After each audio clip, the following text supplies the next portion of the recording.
होय हो. नमस्कार, माझं नाव हिमांग कुलकर्णी. माझा गट क्रमांक 2 आहे. माझे दर्शकांचं नाव अनिरुद्ध किरकिरे आहे. माझ्या नाटकाचं नाव लहान का मोठा. होय हो बाबा, आवडतो हो सगळं. उगाच गडबड करू नका. बरं, मी करतो अंथरुणाच्या घड्या आणि बेडशीट देखील घालतो बेडवर. हो हो, मला माहित आहे. आता मी मोठा झालोय. काय म्हणता, इकडून सरळ करू? बर. होय हो, तू म्हणतोय. अहो, तुम्हाला गडबड आहे म्हणताना आवरायची. मी कशी बेडशीट घालतोय ते बघत काय बसले तुम्ही? नाहीतर घाला बघू तुम्हीच. आमचे बाबा ना असेच आहे अगदी. मला सांगतात की मला वेळ नाही म्हणून तू आईला कामात मदत कर. मी काम करायला लागलो की मी कसं काम करतोय ते बघण्यात वेळ घालत बसतात. काय करायचं सांगा? ए आई, थांब जरा. बाबांना सांग रवा आणायला. मी इथली आवराआवरी करतोय.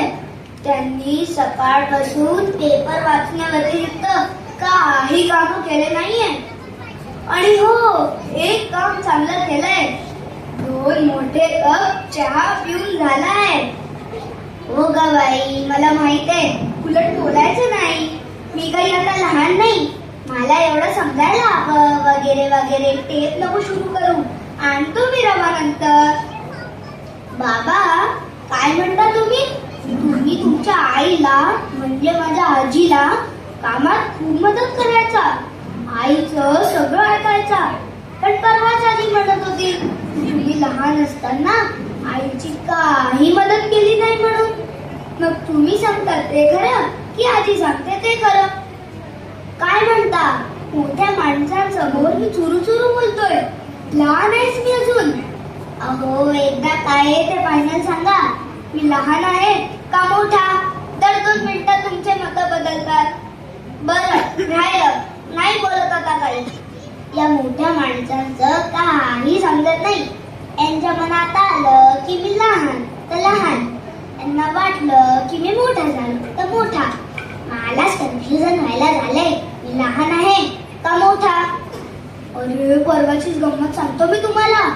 आई आणि आजी काहीतरी बोलत होत्या हळूहळू. म्हणून मी जरा ऐकायला गेलो. तर आजी म्हणते कशी, बाळा तू कशाला आला इथे? चल निघितून ना. म्हणून मी छकुलीशी खेळायला गेलो. खेळता खेळता तिचं आणि माझं वाजलं जोरात. म्हणून तिला एक रट्टा. आई आणि आजी दोघी पळत आल्या. छकुलीने भोकाळ बसून ठेवला होता नेहमीसारखा. आईने बिना काही समजून माझ्या पाठीत एक गुद्दा घातला. पण म्हणते कशी, ए घोड्या, लहान आहेस का तू? त्याच्याशी भांडतोय. आहे की ती गंमत? मला तर वाटतं की हे मोठे माणसंच लहान आहे, अजाण आहे. जे आपण बोलतो तेच त्यांना कळत नाही. हे देवा, या मोठ्या माणसांना लहान समजून माफ कर. मी जातो आपल्या शाळेत. बाय. धन्यवाद.